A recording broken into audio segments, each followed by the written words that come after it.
राधे राधे। श्रीमद् भागवत पुराण सर्ग 1 रचना अध्याय 7 द्रोण के पुत्र को दंडित किया गया। ऋषि शौनक ने पूछा, हे सूत, महान और दिव्य शक्तिशाली व्यासदेव ने श्री नारद मुनि से सब कुछ सुना। तो नारद के जाने के बाद व्यासदेव ने क्या किया? श्री सूत ने कहा, सरस्वती नदी के परिश्मी तट पर, जिसका वेदों से गहरा संबंध है, साम्यप्रास में ध्यान के लिए एक कुटिया है जो ऋषियों की दिव्य गतिविधियों को जीवंत बनाती है। उस स्थान पर श्री व्यासदेव अपने आश्रम में, जो बेरी के पेड़ों से घिरा हुआ था, शुद्धिकरण के लिए पानी को छूने के बाद ध्यान करने के लिए बैठ गए। इस प्रकार उन्होंने अपने मन को भौतिकवाद के किसी भी प्रभाव के बिना भक्ति से भक्ति योग में जोड़कर पूरी तरह से स्थिर कर दिया, और इस प्रकार उन्होंने भगवान के पूर्ण व्यक्तित्व को उनकी बाहरी ऊर्जा के साथ देखा, जो पूर्ण नियंत्रण में थी। इस ब्रह्म ऊर्जा के कारण जीवात्मा यद्यपि भौतिक प्रकृति के 3 गुणों से परे है, स्वयं को एक भौतिक उत्पाद मानता है और इस प्रकार भौतिक दुखों के प्रतिक्रिया से गुजरता है। जीव के भौतिक दुख जो उसके लिए अनावश्यक है, भक्ति सेवा की लिंकिंग प्रक्रिया द्वारा सीधे कम किए जा सकते हैं, लेकिन अधिकांश लोग यह नहीं जानते और इसलिए विद्वान व्यासदेव के इस वैदिक साहित्य को संकलित किया, जो सर्वोच्च सत्य के संबंध में है। इस वैदिक साहित्य का श्रवण मात्र से ही परम भगवान श्री कृष्ण की प्रेम में भक्ति की भावना तुरंत ही विलाप, भ्रम और भय की आग को बुझाने के लिए जाग उठती है। महान ऋषि व्यासदेव ने श्री भागवतम को संकलित करने और उसे संशोधित करने के बाद इसे अपने पुत्र श्री सुखदेव गोस्वामी को पढ़ाया, जो पहले से ही आत्म साक्षात्कार में लगे हुए थे। श्री शौनक ने सूत गोस्वामी से पूछा, श्री सुखदेव गोस्वामी पहले से ही आत्म साक्षात्कार के मार्ग पर थे और इस प्रकार वे स्वयं से प्रसन्न थी, तो फिर उन्होंने इतने विशाल साहित्य का अध्ययन करने का कष्ट क्यों उठाया?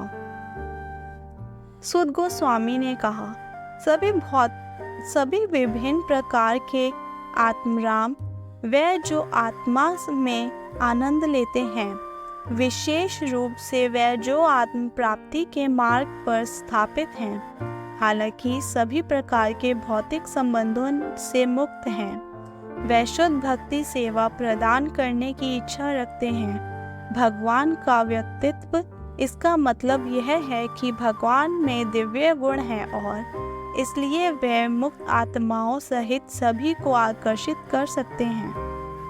श्री व्यासदेव के पुत्र श्री सुखदेव गोस्वामी ने न केवल दिव्य रूप से शक्तिशाली थे, वह भगवान के भक्तों के भी बहुत प्रिय थे। इस प्रकार उन्होंने इस महान कथा श्रीमद् भागवतम का अध्ययन किया। सूत गोस्वामी ने शौनक आदि ऋषियों को इस प्रकार संबोधित किया, अब मैं भगवान श्री कृष्ण की दिव्य कथा और राजाओं में ऋषि राजा परीक्षित के जन्म, कार्यकलाप और मुक्ति के विषयों के साथ साथ सांसारिक त्याग और विषयों का वर्णन शुरू करूंगा। पांडु पुत्रों की आज्ञा।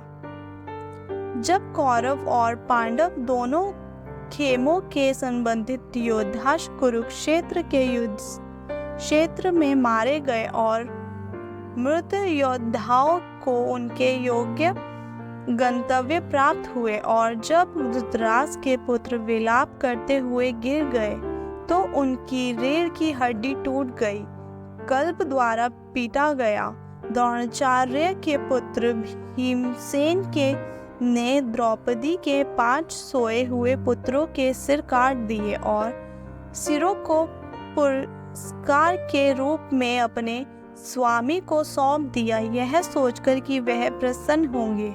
हालांकि दुर्योधन ने इस जघन्य कृत्य को अस्वीकार कर दिया और वह बिल्कुल भी प्रसन्न नहीं हुआ।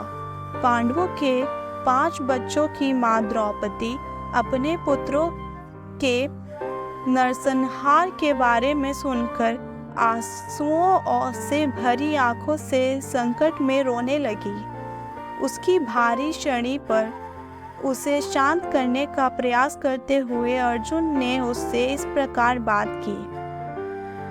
हे सज्जन महिला, जब मैं अपने गांडीव धनुष के बाणों से उस ब्रह्मांड का सिर काटकर तुम्हें प्रस्तुत करूंगा, तब मैं तुम्हारी आंखों से आंसू पोंछूंगा और तुम्हें शांत करूंगा। फिर तुम अपने पुत्रों के शरीर को जलाकर उसके सिरहाने खड़े होकर स्नान कर सकती हो। अर्जुन, जो मित्र और चालक के रूप में अचूक भगवान द्वारा निर्देशित हैं, ने इस तरह के बयानों से प्रिय महिला को संतुष्ट किया। फिर उसने कवच पहन लिया और खुद को प्रचंड हथियारों से लैस कर लिया और अपने सर पर चढ़कर अपने मार्शल शिक्षक के पुत्र अश्वत्थामा का पीछा करने के लिए निकल पड़ा। राजकुमारों का हत्यारा अश्वत्थामा दूर से अर्जुन को तीव्र गति से अपनी ओर आता देखकर अपनी जान बचाने के लिए घबराकर अपने रथ में भाग गया और ब्रह्मा शिव से डरकर भागे थे। जब ब्रह्मांड के पुत्र अश्वत्थामा ने देखा कि उसके घोड़े थक गए हैं, तो उसने सोचा कि अंतिम हथियार ब्रह्मास्त्र का उपयोग करने के अलावा सुरक्षा के लिए कोई विकल्प नहीं था। चूंकि उसका जीवन खतरे में था, इसलिए उन्होंने पवित्रता से पानी को छुआ और परमाणु हथियार फेंकने के मंत्रों के जाप पर ध्यान केंद्रित किया। हालांकि उन्हें नहीं पता था कि ऐसे हथियार कैसे निकाले जाते हैं। इसके बाद सभी दिशाओं में एक चमकदार रोशनी फैल गई। यह इतना भयंकर था कि अर्जुन को लगा कि उसकी जान खतरे में है और इसलिए उसने भगवान श्री कृष्ण को संबोधित करना शुरू कर दिया। अर्जुन ने कहा, हे मेरे भगवान श्री कृष्ण, आप सर्वशक्तिमान भगवान हैं। आपकी विभिन्न ऊर्जाओं की कोई सीमा नहीं है। अंततः केवल आप ही अपने भक्तों के हृदय में अभय उत्पन्न करने में सक्षम हैं। भौतिक दुखों की आग में जल रहा हर व्यक्ति केवल आप में ही मुक्ति का मार्ग पा सकता है। आप भगवान के मूल व्यक्तित्व हैं, जो संपूर्ण सृष्टि में अपना विस्तार करते हैं और भौतिक ऊर्जा से परे हैं। आपने अपनी आध्यात्मिक शक्ति के प्रभाव से भौतिक ऊर्जा के प्रभाव को दूर कर दिया है। आप सदैव शाश्वत आनंद और दिव्य ज्ञान में स्थित रहते हैं।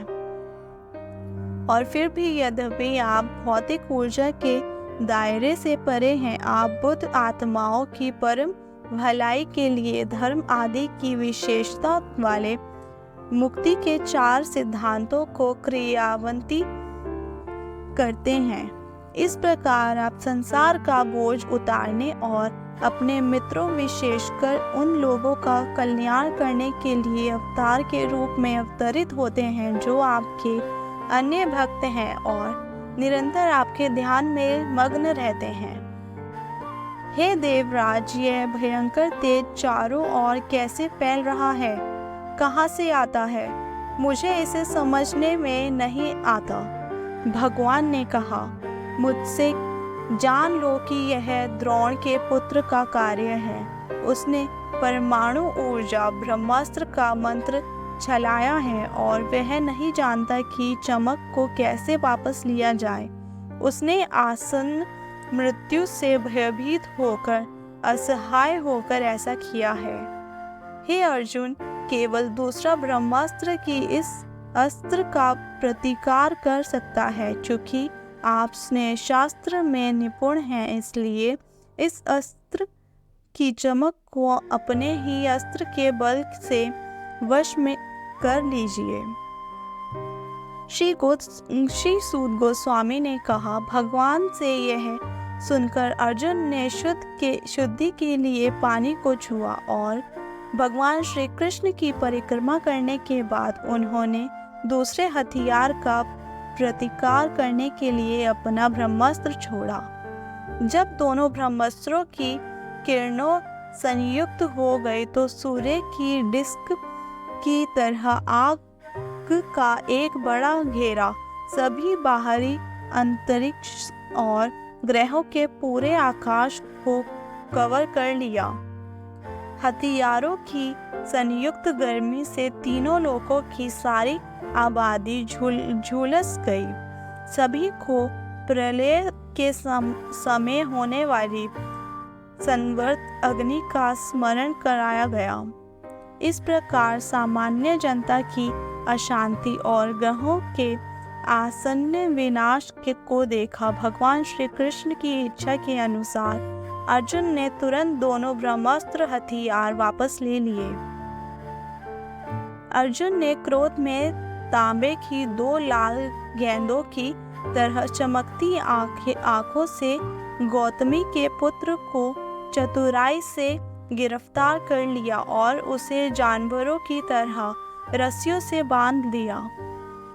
अश्वत्थामा को बांधने के बाद अर्जुन उसे सैन्य शिविर में ले जाना चाहता था। भगवान श्री कृष्ण ने अपनी कमल आंखों से देखते हुए क्रोधित मुद्रा में अर्जुन से बात की। भगवान श्री कृष्ण ने कहा, हे अर्जुन, तुम्हें एक ब्राह्मण के इस रिश्तेदार को रिहा करके किया दया नहीं दिखानी चाहिए, क्योंकि उसने सोते हुए निर्दोष लड़कों को मार डाला। धर्म के सिद्धांतों को जानने वाला व्यक्ति लापरवाह, नशे में धुत, उन्मत्त, सोए हुए, भयभीत अथवा रतहीन शत्रु को नहीं मारता। ना ही वह किसी लड़के, किसी महिला, किसी मूर्ख प्राणी या किसी समर्पित आत्मा को मारता है।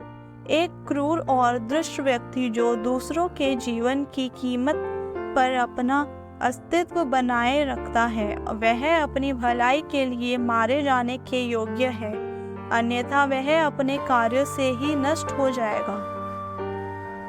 इसके अलावा मैंने व्यक्तिगत रूप से आपको द्रौपदी से यह वादा करते हुए सुना है कि आप उसके पुत्रों के हत्यारे का सिर सामने लाएंगे। यह आदमी आपके ही परिवार के सदस्यों का हत्यारा और है। इतना ही नहीं, बल्कि उसने आपके स्वामी को भी असंतुष्ट कर दिया है। वह अपने परिवार के जले हुए अवशेष मात्र हैं। उसे तुरंत मार डालो। सूत गोस्वामी ने कहा, यद्यपि कृष्ण, जो धर्म में अर्जुन की परीक्षा ले रहे थे, ने अर्जुन को द्रोणाचार्य के पुत्र को मारने के लिए प्रोत्साहित किया, लेकिन एक महान आत्मा अर्जुन को उसे मारने का विचार पसंद नहीं आया।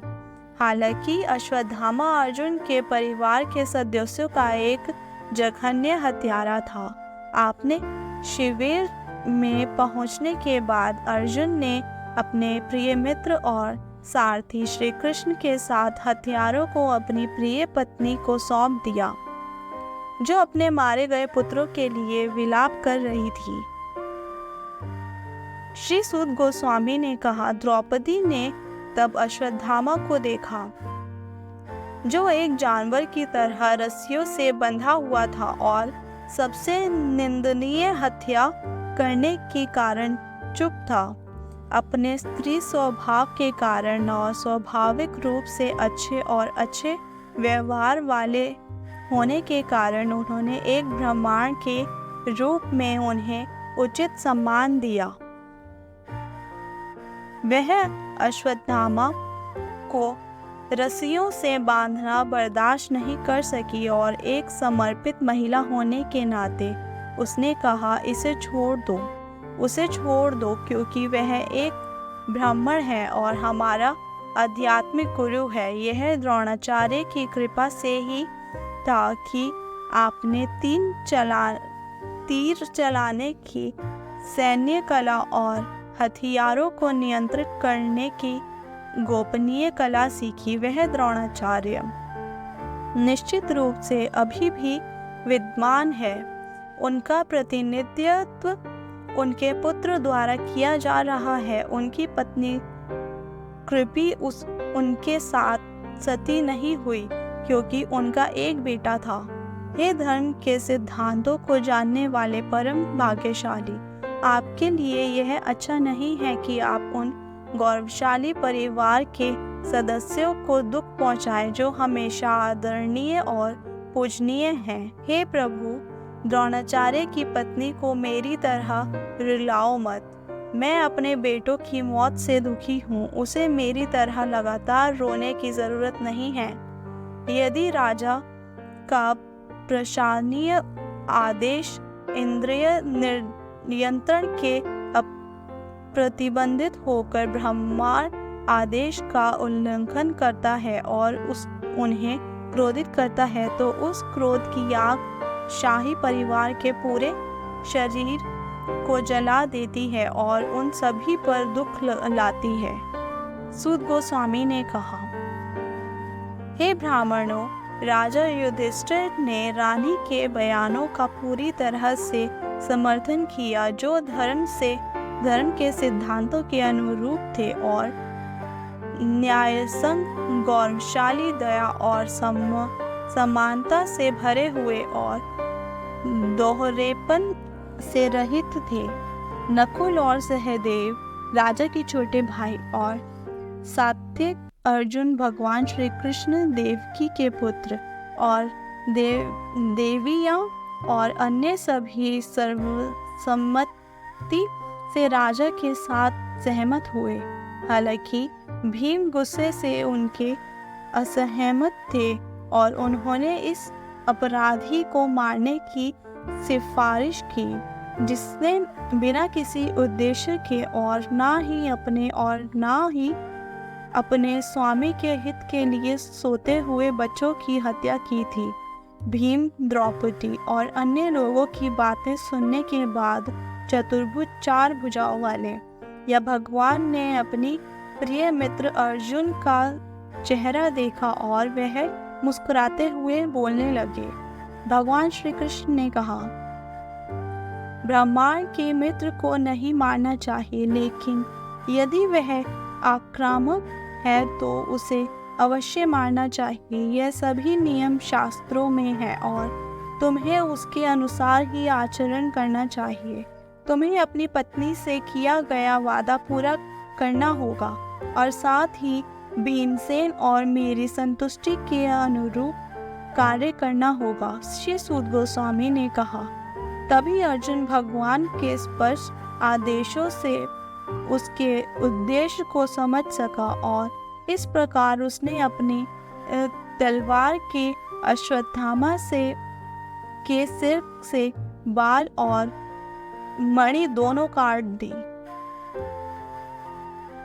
अश्वत्थामा पहले ही शिशु हत्या के कारण अपनी शारीरिक चमक खो चुका था और अब इसके अलावा अपने सिर से मणि खोने के बाद उसने और भी अधिक ताकत खो दी है। इस प्रकार उसे बंधन मुक्त कर दिया गया और शिविर से बाहर निकाल दिया गया। उसके सिर के बाल काट देना, उसे उसकी संपत्ति से वंचित कर देना और उसे अपने निवास से निकाल देना ब्राह्मण के रिश्तेदार के लिए निर्धारित दंड है। शरीर को मारने का कोई निर्देश नहीं है।